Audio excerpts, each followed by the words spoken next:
Well, a lot of things have taken place since 2017. Her position, obviously, because of the actions of Assad and what has happened in Syria, has changed. Keep in mind that when she went over there, she was still, now she wasn't over there in uniform, but she was a captain in the National Guard. Since then, she's has moved to reserve in the Army. She has been promoted from major to lieutenant colonel since then. She's currently over the reserve unit in all of Oklahoma and Missouri. She has clearances. She's able to do her job, and I think she's 100% qualified to be the next director of national intelligence. And so I'm excited about her opportunity because she is perfect for the position. Sometimes Republicans do such a horrific job of defending Donald Trump, of defending his actions, of defending the things that he says, that they end up humiliating themselves. They end up humiliating Trump, and they end up humiliating MAGA overall. And that is exactly what happened when Republican Senator and Trump defender Markwayne Mullin sat down with Jake Tapper for an interview covering Donald Trump's cabinet nominees, and something Markwayne Mullin said was just so humiliating to MAGA in general that can kind of just see Jake Tapper laugh at it and be taken aback at what he said and the line that he kind of got caught in. And we are going to get into all of that. But before we do, if I could quickly ask you to leave a like on this video, and if you haven't already and you enjoy our channel, to hit that subscribe button. It goes a long way, and it really means the world to me. Now, let's get into this. Just got a crazy interview. Ad seems to suggest that Joni Ernst is part of the deep state. She's a combat veteran, a survivor of sexual assault. She has legitimate concerns, as do many of your Republican colleagues, about Hegseth's nomination. Are you comfortable with this pressure campaign targeting Ernst?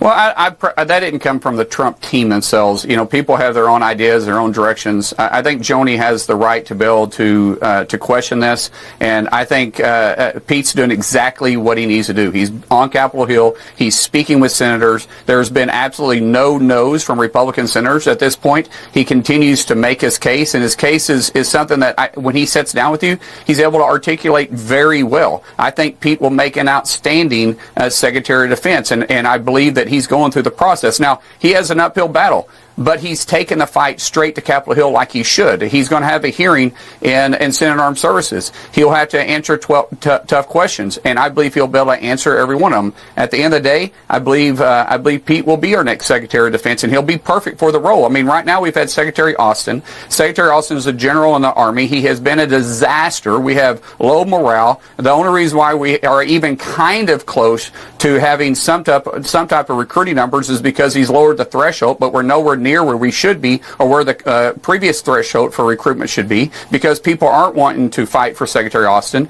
You have Pete, who is a combat veteran, 2 Bronze Stars. He was a major in the Army. He's been in the public sector. He'll go there and make the changes in the Defense Department that needs to take place, and I think he's exactly the one we need, which is why I believe he will get confirmed at the end of the day. A number of your fellow Republican senators have publicly expressed concern about Hegseth's reputation for excessive alcohol drinking. Here is what Hegseth said a few days ago on the Megyn Kelly show.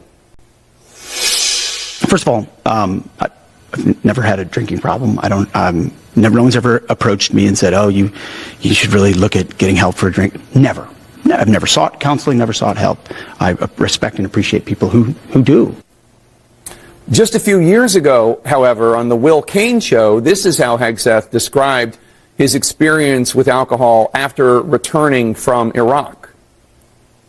I'd look around at 10 o'clock and be like, what am I going to do today? How would I drink? Some beers. How about I go have lunch and have some beers? How about I meet my 1 or 2 buddies and have some beers? And one beers leads to many, leads to self-medication, leads to I've earned this. Like, don't tell me I can't. It seems to be in that Will Cain clip that he's describing having a drinking problem. How do you reconcile that with him now claiming that he's never had an issue with alcohol?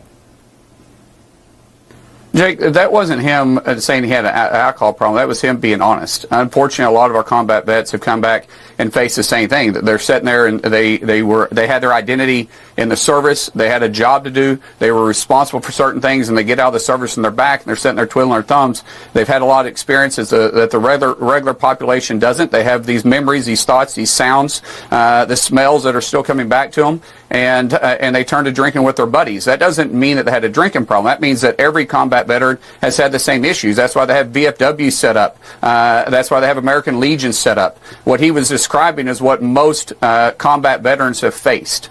And for the media to go after him and start describing that as a drinking problem is individuals that doesn't understand combat veterans because they've never been there. They've never been in combat. They've never seen the horrific stuff that comes by that. They've never tasted the dirt in their mouth. They've never heard the horrible sounds in their ears. They've never had the sights that they can't get rid of. They've never had the dreams in the middle of the night. And I think it's hypocritical for them to even question that. Now, if he did have a drinking problem, that would be obvious. But to make something out of it that isn't there just because he's going through Secretary of Defense, the media should be ashamed of themselves. They should put themselves in their shoes and every other combat veteran's shoes before they go out there and criticize him. So I have done a lot of coverage of veterans and a lot of coverage of combat, and while I have never worn the uniform, I think I do have an understanding of the need of our valiant troops when they come home to self-medicate. What I'm saying is, when you're talking about drinking at 10 in the morning, that's a drinking problem. Now, it doesn't mean that there should be a stigma. Then there's a lot of politicians that have a drinking problem, Jake. Yes, of course. But I guess my question is... Yeah, and then there's probably a lot of media that has a drinking problem, too. And now, I don't drink. I haven't tasted alcohol in many, many, many years, and never have drank at all in my life, really. And so I really don't understand that. But there's a lot of alcohol that flows through Washington, D.C. on a regular basis, and I wouldn't say that people are alcoholics or they have a drinking problem because of that. I don't see it at all. I don't see that being a problem, and I really wish that the media would move on and start focusing on what he can bring to the Secretary as Secretary of Defense, because he has a lot of good attributes too, but we only focus on the negative, and we get so caught up on running at negatives, and just because he's on this side of the confirmation process, it seems like everybody wants to point out everybody's faults. Yes, he has a past. You know, Jake, you and I both have a past, and our listeners have a past too, and we get that. He's not hiding from his past. He's answering the questions of his past. That doesn't disqualify him from being Secretary of Defense, though. Part of the process is Republican senators and people in the media and Democratic senators and anyone asking questions about the person's qualifications and about the appropriateness of an individual. And a drunk reporter who's drinking at 10 a.m. for whatever reason is not in charge of the 3 million person Defense Department. And so there is a difference. Let me change the subject, though, because we're running out of time. Sources tell CNN that senior Biden administration officials are currently discussing issuing blanket pardons to protect certain individuals from potential retribution once President-elect Trump becomes President Trump. Just this morning, Mr. Trump said, quote, maybe Biden should issue those blanket pardons. And he said about the House January 6th committee, quote, for what they did, honestly, they should go to jail, unquote. What do you think about Trump saying that they should go to jail? What do you think about the idea of blanket pardons? Well, first of all, when you start talking about the pardons, President Biden can use them however they want to. When he decided to pardon Hunter, I don't think that came to shock. It was the shock that he came out and said he wasn't ever going to do it. But as a father of 6 kids, kind of understand that. As far as weaponizing the DOJ and going after political opponents, the only party that's ever done that is the Democrat Party. When President Trump was in office the first time as the 45th president, he didn't go after the Clintons. He didn't do this. As soon as Pelosi became Speaker of the House, though, she did go after Trump. Who did weaponize the DOJ was the FBI, or was the FBI with the DOJ going after President Trump. When they went after classified documents, they obviously treated President Trump much different than they did President Biden. And so who's weaponizes them? Now, if they are afraid of that because they're afraid the same tool they used against President Trump could be used against them, then, hey, President Biden has a right to do that. But I don't think they have a reason to be afraid. Now, I think that an investigation should be looked into if there was criminal activity that took place with the January 6th committee. There was a lot of questions that didn't get answered. There was a lot of information that was destroyed. Why did they destroy it? Why did they refuse to allow a lot of people to testify or their testimony to actually become public? If the American people want to know that, then maybe we do another hearing. But the first thing we need to do is hold people accountable from the Afghanistan withdrawal. Republicans continue to do this thing. We saw it first with Marjorie Taylor Greene saying that if the things that Matt Gaetz had done, if those were disqualifying, then there would be a Democratic supermajority in Congress admitting that Republicans throughout Congress have done the type of criminal acts that Matt Gaetz engaged in that became so public, but they're just not known about. It's kind of exactly what Markwayne Mullin said, saying, no, there's everyone's drinking on job in D.C.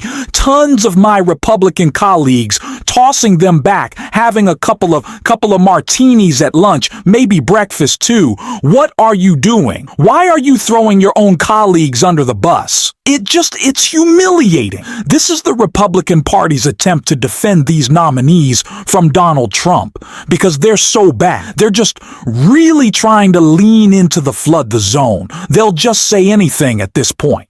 It's embarrassing, and we're going to continue to talk about it every single day on the show. And if you want to support that, as always, you can hit that subscribe button. You can leave a like on this video. And if you stuck around at the end, you drop a blue heart in the comments. And until next time, I'll see you soon.